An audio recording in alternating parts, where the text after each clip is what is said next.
Okay, this is 9.7. This is factoring special products or special polynomials.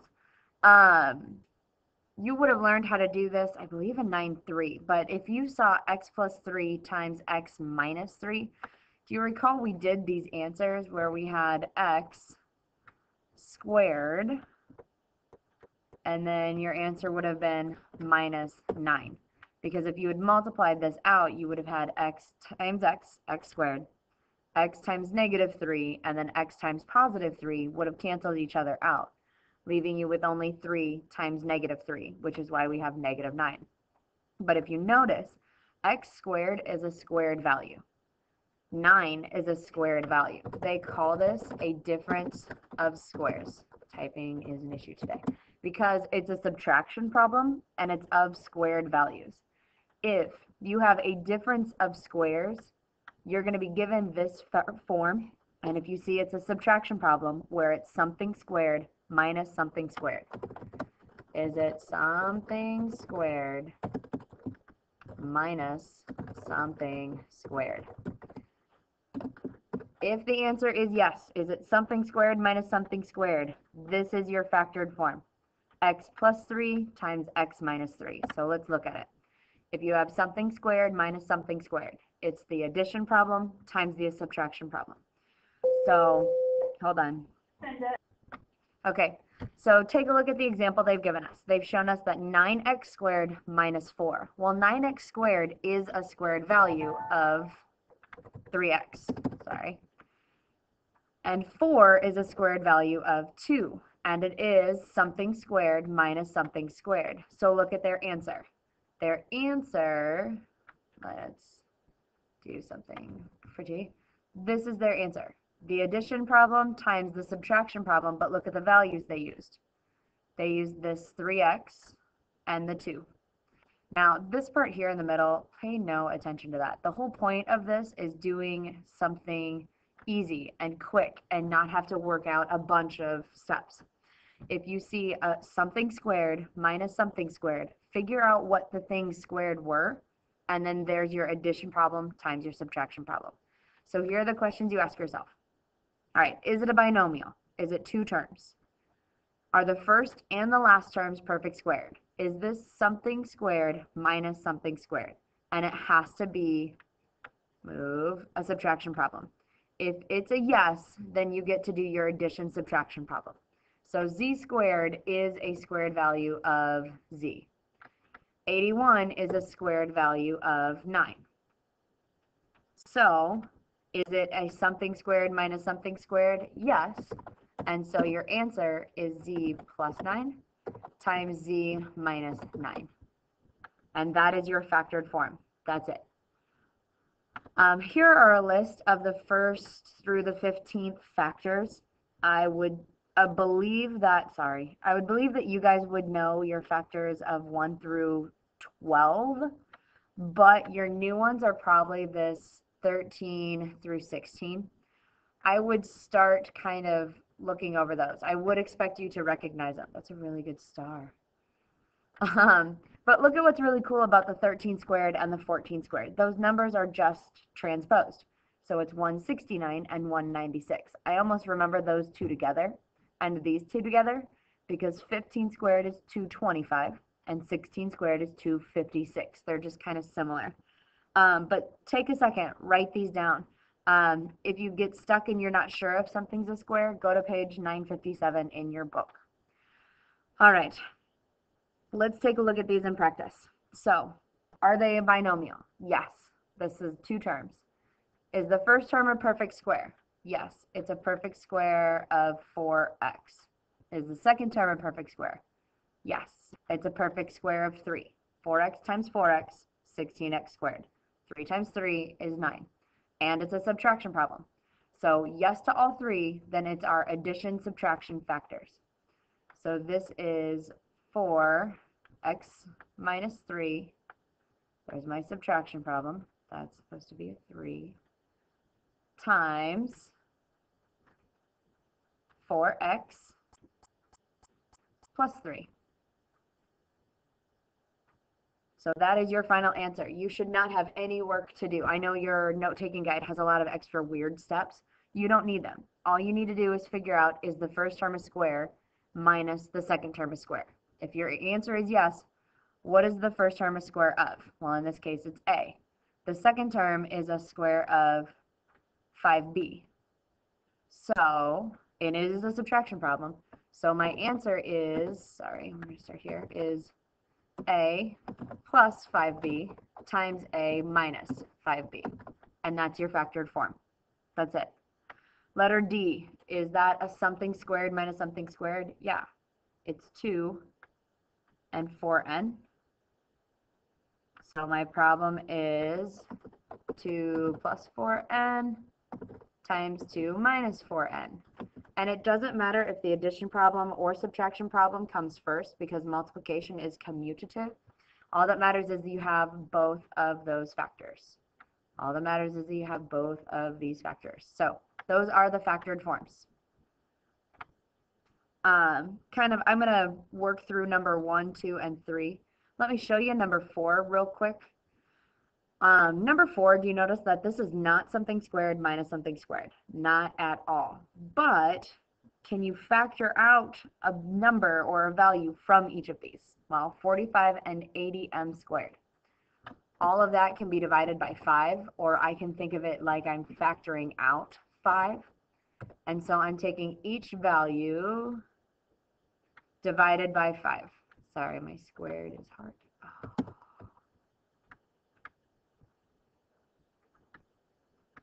All of that shouldn't be squared, but this should. Okay. So if I factor out a 5, it's like I'm dividing each term by 5. So 45 divided by 5 is how I got 90. 80m squared divided by 5 is how I got 16m squared. Now that is a difference of squares. This is 3 and this is 4m. So my answer has my 3 plus 4m times my 3 minus 4m. But don't forget that you had that 5 to start us off as a factor. So I would have to take 3 plus 4m times 3 minus 4m, and then take that answer times 5 to get this to work out. So this is my final answer. So go ahead and pause the video. I'm going to type up the answers and show you what you would get on the rest of these. So pause. Okay, are these the answers that you got? You got an addition problem and subtraction problem of x plus 10 and x minus 10. An addition and subtraction problem of y minus 5 times y plus 5. Remember, the order doesn't matter. C plus 3d and C minus 3d. So nicely done. So that's the first part today. Now the other part, do you remember when you would square the binomials? And you would have gotten an answer of x squared plus 10x plus 25. This was that a squared plus 2ab plus b squared. We spent a lot of time, and I told you that it would be in your benefit to memorize these things. What's going to happen today is that you're going to be given this expression, and you're going to want to factor it to look like this without extra unnecessary steps. Go straight to that factored form. So if you look at this, this is what we call a perfect square trinomial. Trinomial because there's 3 terms to it. Same thing with the minus 2ab, 3 terms to it. If you get a perfect square trinomial, perfect square trinomials, here's your a squared. The first term has to be squared, and the last term has to be squared. If those are both squared values, check this middle term. Is this middle term 2 times the single versions of the a and b? So x squared would have been just x. 16 would have been just 4. If I multiply those together, a times b, I would have 4x. And then doubling that, you bet I would have 8x. Now on this one here, be very careful because it's supposed to equal negative 6. And my 3 times x equals 3x. But remember, negative 3 times negative 3 is still positive 9. So if you have a subtraction problem here, your answer has a subtraction problem there. So if 2ab is a subtraction problem, your squared form is a subtraction problem. Now, this step here in the middle, the whole point is to do something quick and easy. You do not need this step in the middle. No extra steps. So go straight to answers. So let's take a look at it. Questions you got to ask yourself. Is it a trinomial? Yes, it is. 1, 2, 3 terms. Are the first terms and the last terms perfect squares? Well, x squared would be a perfect square of x, and 64 is a perfect square of 8. Now the fun part. Is the middle term, the two values multiplied together, 8 times x, and then times 2? Well, yeah, it is. 8x times 2 would be 16x, but I need to notice this subtraction problem. Now, the last thing you have to ask yourself is this should be positive. If you notice on this, it was always plus b squared, always plus b squared, because if you take a number times itself, it will always be positive.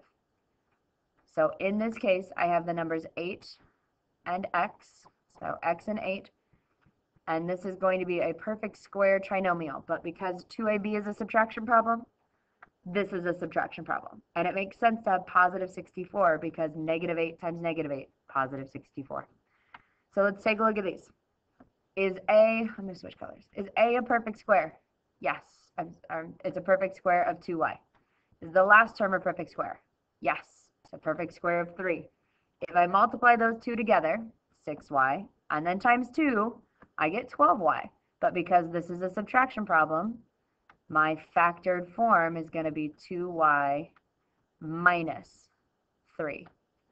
And that squared, because it's a perfect square trinomial.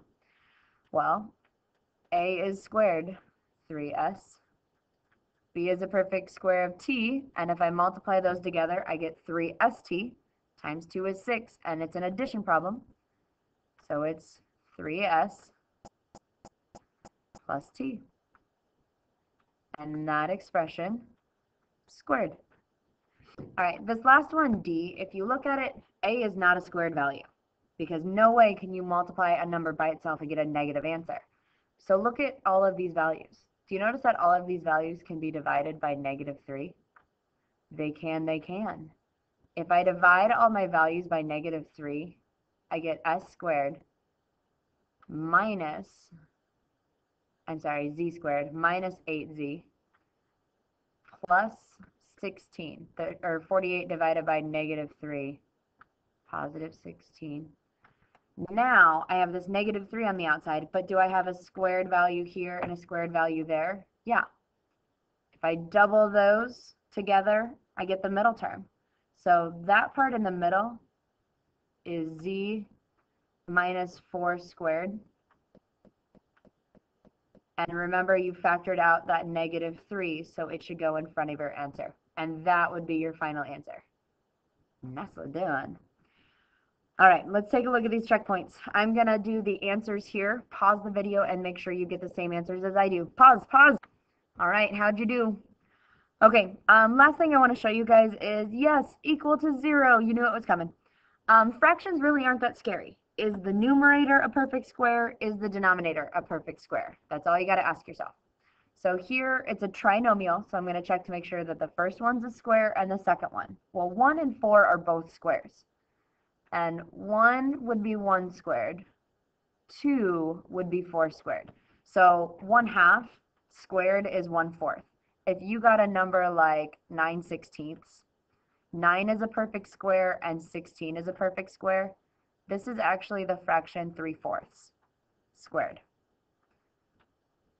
So just look at the numerator and denominator. If those are perfect squared values, then square root each value and you'll get it. So if I take x times 1/2, I get 1/2 x. And if I take that times 2, I get 1x. So this is actually a perfect factor, or perfect trinomial. So this is x plus 1/2 squared equals 0. Now, that means x plus 1/2 times x plus 1/2 equals 0. So my zero product property, I just need to do this once. x plus 1/2 once. The other time is going to be exactly the same thing, so why write it twice? That means that if that expression equals 0, x equals negative 1/2. And that's your final answer. I'm not going to do these checkpoints because I need to move on to the vertical motion model. Hopefully you remember your equation. One of the key differences today, if a brick is just falling off, what speed are we adding to gravity? We are adding nothing if it just falls off. So if I want to know when this brick is going to hit the ground, gravity is going to take over, negative 16 t squared, and plus 0t, there's no added speed to it. So it just falls from a height of 144. Now, is this a perfect square? No, it's a binomial, so I need a perfect square minus a perfect square. But do you notice that negative? Let's pull that negative out of there.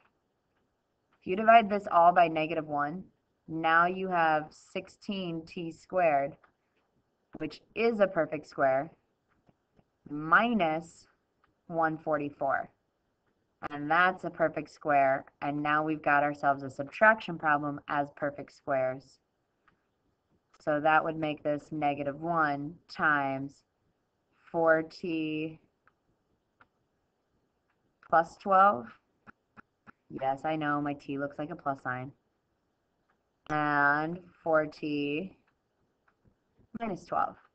Now the negative 1 is not going to do anything to equal 0. It's the 4t plus 12 and the 4t minus 12 equaling 0 that are going to get me an answer. This one gets me an answer of t equals negative 3. And 4t minus 12 gives me an answer of t equals 3. Think about which one the answer would be, and it would be 3 seconds. Nicely done. All right, enjoy.